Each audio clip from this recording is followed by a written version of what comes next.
Hello everyone, welcome to my channel Maths Classes. I hope you all are doing good. तो आज हम करने जा रहे हैं क्लास 11th मैथ्स NCERT के चैप्टर नंबर 1 के एग्जाम्पल 6 to 8। तो चलिए शुरू करते हैं। एग्जाम्पल नंबर 6 में हमें कुछ सेट्स दिए गए हैं। इन सेट्स को देख के हमें बताना है कि इन सेट्स के जो एलिमेंट्स होंगे वो फाइनाइट होंगे या फिर वो इनफाइनाइट होंगे। अगर उसके जो एलिमेंट्स हैं सेट के, अगर वो फाइनाइट हैं तो वो सेट फाइनाइट सेट हो जाएगा, और अगर वो इनफाइनाइट है तो वो सेट इनफाइनाइट सेट कहलाएगा। फर्स्ट वाले में हमें दिया गया है कि x is to x belongs to a natural number and x minus 1 x minus 2 is equals to 0। तो यहाँ पर जो हमारी x की वैल्यू है वो 1, 2 आ जाएगी, और हमारे सेट के जो एलिमेंट्स है वो क्या होंगे, 1, 2 होंगे। ओके, सो 1, 2 एक फाइनाइट सेट होगा, इसीलिए हम इस वाले सेट को कह देंगे फाइनाइट सेट। ओके, क्या कह देंगे, फाइनाइट। ओके, अब हम नेक्स्ट पर मूव करते हैं। नेक्स्ट है सेकंड में हमें दिया गया है कि x is to x is a natural number और x belongs to a natural number and x square is equals to 4। तो जब हम x square is equals to 4 equation को सॉल्व करेंगे तो जो इसका आंसर है वो 2 आ जाएगा। तो हमारा जो सेट है उसका एक ही एलिमेंट रहेगा, दैट इज 2। तो ये भी कैसा सेट हो जाएगा, ये भी एक फाइनाइट सेट हो जाएगा। ओके, अब नेक्स्ट पर मूव करने से पहले अगर आपको ये वीडियो अच्छी लग रही हो, आपको जो भी क्वेश्चंस करे जा रहे हैं वो समझ आ रहे हों, तो प्लीज़ आप इस वीडियो को लाइक कर दीजिए और इस चैनल को सब्सक्राइब कर दीजिए ताकि आपको इसी तरह का कंटेंट आने वाले फ्यूचर में भी मिल सके। ओके, और अगर आप इसको अपने फ्रेंड्स के साथ शेयर करना चाहें तो आप वो भी कर सकते हैं ताकि उनकी भी मदद हो जाए। ओके, अब हम क्वेश्चन नंबर 3 पर मूव करेंगे। जो क्वेश्चन नंबर 3 है उसमें हमें दिया गया है कि x is to x belongs to n and 2x minus 1 is equals to 0। हमें जो थर्ड क्वेश्चन है उसमें दिया गया है कि x is to x एक ऐसा नेचुरल नंबर है जो कि 2x minus 1 is equals to 0 इस इक्वेशन का सॉल्यूशन है। ओके, सो जब हम इस इक्वेशन को सॉल्व करेंगे 2x minus 1 is equals to 0 को, तो जो हमारे x की वैल्यू आएगी वो हो जाएगी 1/2। क्या हो जाएगी, 1/2। ओके, सो जो हमारा सेट बन जाएगा उस सेट में भी केवल एक ही एलिमेंट होगा 1/2, बट जो 1/2 है वो एक नेचुरल नंबर नहीं है, और क्योंकि वो 1 से कम है और जो नेचुरल नंबर होते हैं वो 1 से ज़्यादा होते हैं, इसीलिए ये वाला जो सेट है वो एक एम्प्टी सेट हो जाएगा। जो भी सेट एम्प्टी होता है उसमें हम लिख देते हैं 5। क्या लिखते हैं हम उस सेट में, 5। ओके, सो जो गिवन सेट है वो 5 के इक्वल है, यानी कि जो इस सेट का आंसर है वो हो जाएगा 5, और ये जो सेट है ये एक फाइनाइट सेट होगा।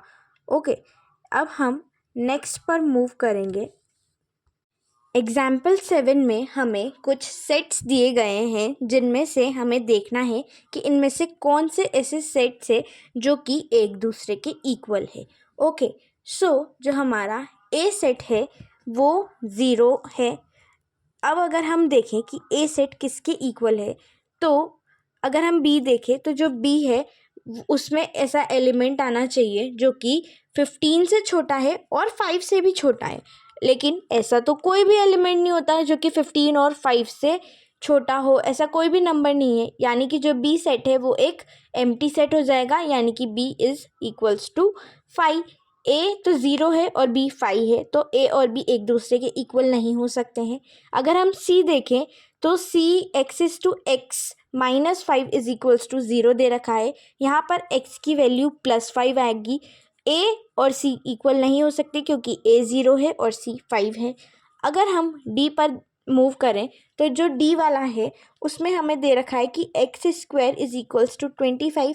तो यहाँ पर जो x की वैल्यू है वो +5 और -5 आएगी, तो a d के इक्वल भी नहीं होगा। और जो e वाला है, e वाले में हमें एक इक्वेशन दी गई है जो कि है x² - 2x - 15 is equals to 0।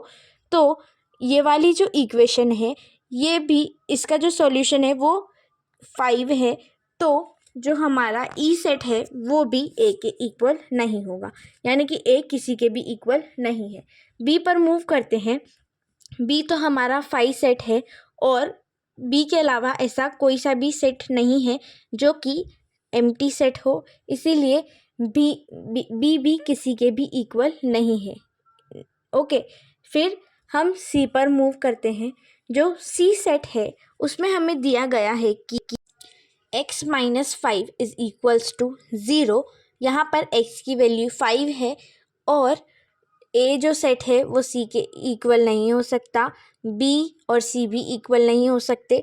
d अगर देखें तो d का जो सॉल्यूशन है वो +5 और -5 भी आ रहा है, लेकिन जो c सेट है उसमें केवल +5 है, इसीलिए जो c और d सेट है ये भी एक दूसरे के इक्वल नहीं हो सकते हैं। अगर हम e देखें तो जो e सेट है उसका जो सॉल्यूशन है वो 5 है और जो c सेट है उसका सॉल्यूशन भी 5 है। अब इन दोनों सेट्स के जो सॉल्यूशन है वो 5 के इक्वल है, इसीलिए हम कह सकते हैं कि जो सेट c है और जो सेट e है वो एक दूसरे के इक्वल होंगे। ओके, नेक्स्ट पर हम मूव करते हैं। तो नेक्स्ट अगर हम d देखें तो जो d सेट है उसका सॉल्यूशन +5 -5 है और जो d सेट है वो ना तो a के इक्वल है, ना ही b के इक्वल है और ना ही c के इक्वल है।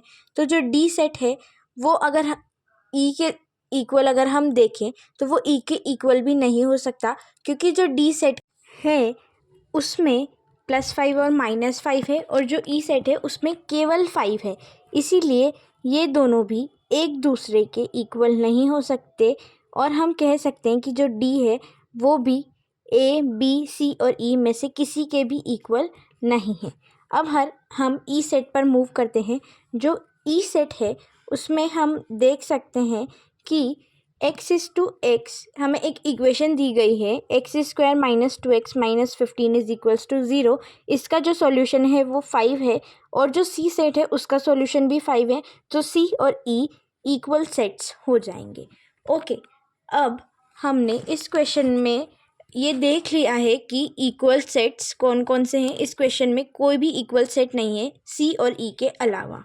ओके, अब इस क्वेश्चन को पेपर में किस तरह से रिप्रेजेंट करना है ये देखने के लिए इसे किस तरह से लिखना है, ये हम कुछ इस तरह से लिखेंगे कि since 0 belongs to a and 0 does not belongs to any of these sets b, c, d and e, it follows that a is not equal to b, a is not equal to c, a is not equal to d and a is not equal to e।